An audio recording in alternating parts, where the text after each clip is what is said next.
ফিরে এলাম বিরতির পর। আপনারা দেখছেন সময় কলকাতা। চোখ রাখবো পরবর্তী খবরে। বিজেপি কর্মীর উপর হামলার অভিযোগ বারাসাতে। বিজয় মিছিল থেকে ফেরার পথে আক্রান্ত বিজেপি কর্মী তন্ময় চক্রবর্তী। তবে সরাসরি অভিযোগের তৃণমূল আশ্রিত দুষ্কৃতীদের দিকে। এরপর জখম অবস্থায় তাকে ভর্তি করা হয় বারাসত মেডিকেল কলেজ হাসপাতালে। পরিবারের দাবি, এলাকায় জুয়ার আসরের প্রতিবাদ করায় আগেও হুমকি ও হামলার মুখে পড়তে হয়েছিল তাদের। অভিযোগ বারাসাত থানায় জানানো হলেও কোনো পদক্ষেপ নেওয়া হয়নি।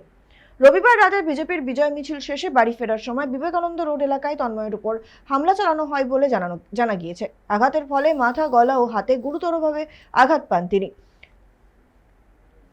এ বিষয়ে বিস্তারিত কথা বলবো। আমাদের সঙ্গে টেলিফোন লাইনে রয়েছে আমাদের প্রতিনিধি দীপ সেন। দীপ, বিজয় মিছিল থেকে ফেরার পথে এক বিজেপি কর্মী তন্ময় চক্রবর্তী আক্রান্ত হয়েছেন। কিভাবে এই ঘটনা ঘটলো, কি জানতে পারছো?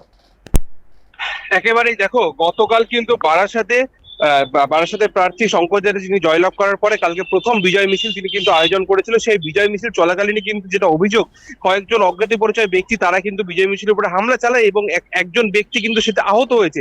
এবং আমরা যেটা খবর পাচ্ছি, আরো একজন ব্যক্তি আহত হয়েছে, তিনি বারাসাত হাসপাতালে ভর্তি রয়েছে। মোট দুজন আহতের সংখ্যা কিন্তু এই মুহূর্তে জানা যাচ্ছে। গতকালই কিন্তু সেসব আহত ব্যক্তিরা তারা বারাসাত থানায় এসে লিখিত অভিযোগ দায়ের করে গিয়েছেন এবং পরবর্তী সময় বারাসাত থানা থেকে তাদের হাসপাতালে পাঠানো হয় মেডিকেল করানোর জন্য। এবং তাদের চোট যেহেতু খুব একটা গুরুতর নয়, তারা কিন্তু এখন প্রাথমিক চিকিৎসার পর কয়েকজনকে ছেড়ে দেওয়া হয়েছে এবং একজন কিন্তু এখনো ভর্তি রয়েছে, এমনটাই জানা যাচ্ছে।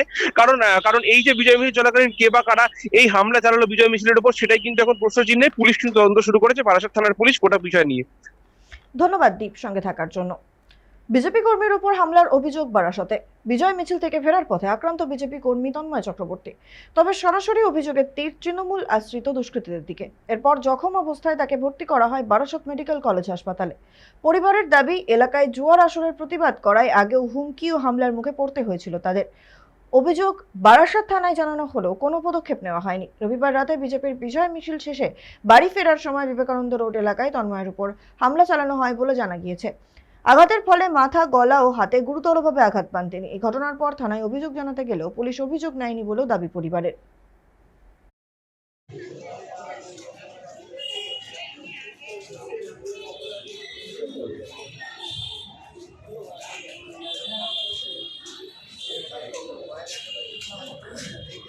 এরা হচ্ছে তৃণমূলের একেবারে দুষ্কৃতী এবং বিগত অনেকগুলো বছর ধরে এরকম মানে জুয়ার যে ঠেক, পুরো দমে বেটিং চালায়। আমার পাশের বাড়ির প্রতিবেশী, ইভেন তারা মানে প্রত্যেক দিন রাত্রিরেই তাদের খুব লাউড স্পিকারে মিউজিক বাজানো, গালিগালাজ করা, খুব বাজেভাবে ডিস্টারবেন্স আসে। আমরা এর আগেও প্রতিবাদ করেছি। প্রতিবাদের ফলে আমাদের বাড়িতে এসে রীতিমতো খুব বাজেভাবে ভাঙচুর করা, আমার হাত ধরে হ্যাচড়া হ্যাচড়ি, টানাটানি, আমার ফোন কেড়ে নেওয়া, ধাক্কাধাক্কি করা, এগুলো করেছে। তার বিনিময়ে এফআইআরও করেছি সেই সময় 25 সালে, তখন তৃণমূল ক্ষমতায় ছিল।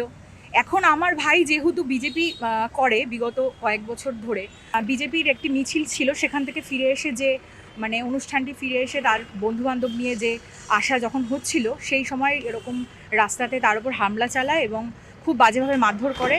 আমার যে এফআইআরের আগের সেই পেপারটাও আমি নিয়ে এসেছিলাম, তারা আমাকে বাড়িতে ফেরত করিয়েছে। বলেছেন আজকে সকালবেলা, আমি নিজে লিখিত দিয়েছিলাম, বলেছেন যে আজকে সকালবেলা অ্যাডভোকেটের একটা খুব সুন্দর করে লিখে নিয়ে আসুন। এখন আসার পরে বলছে কালকে রাত্রেবেলা কে আয়ো ছিল। এবার ওই মুহূর্তে তো জানা নেই কে আয়ো ছিল। ওনাকে ফোন করলাম, ওনার রেজিস্টারের নাম্বার দেখে উনি ফোন ধরলেন না। ইভেন আমার যে হাতে যে লিখিত আছে বয়ানটা, সেটাও ওনারা এখনো পর্যন্ত নেয়নি। কি বলেছেন এবার? বলছে বসুন, দেখছি, আপনার আয়োকে ফোন করুন, আয়ো যদি না ধরে তাহলে তো নিতে পারবো না। আমাদের সহকর্মী তন্ময় চক্রবর্তী আমাদের পার্টির প্রোগ্রাম শেষ করে বাড়ি ফিরছিল রাত্রেবেলা। ঠিক সেই সময় ওদের বাড়ির পাশেই থাকে কিছু তৃণমূলী দুষ্কৃতী, যারা দীর্ঘদিন ধরে ওদের ওখানে বাড়িতে জুয়ার বোর্ড চালায়, মদের আসর বসায় এবং বিভিন্ন অসামাজিক কাজের সঙ্গে যুক্ত থাকে। তো এর প্রতিবাদ করেছিল বলে আগেরা শত্রুতা ছিল। ওকে এর আগেও মারধর করা হয়েছিল, ওর বাড়ির মাকে এবং ওর দিদিকে। সেটা নিয়ে আগে এফআইআর ছিল। এবং কালকে রাতে যখন মিছিল শেষ করে আমাদের পার্টির প্রোগ্রাম শেষ করে যখন ফিরছিল, তখন ওরা রাত্রেবেলা সব নেশাগ্রস্ত অবস্থায় ছিল এবং ওকে ধরে প্রচণ্ড পরিমাণে মারধর করে। মারধর করার পরে তার অবস্থা এমনই হয়, তাকে বাধ্য হয়ে আমরা হসপিটালে ভর্তি করতে বাধ্য হই। আমরা চাই তৃণমূলের যে ভয়াবহতা, অসামাজিক কাজ সারা পশ্চিমবঙ্গের মানুষ দেখেছে। আজ মানুষ পরিবর্তন করেছে পশ্চিমবঙ্গে, তারপরেও এদের অভ্যাস, এদের যে অসামাজিক কাজকর্ম এখনও বন্ধ করতে চাইছে না।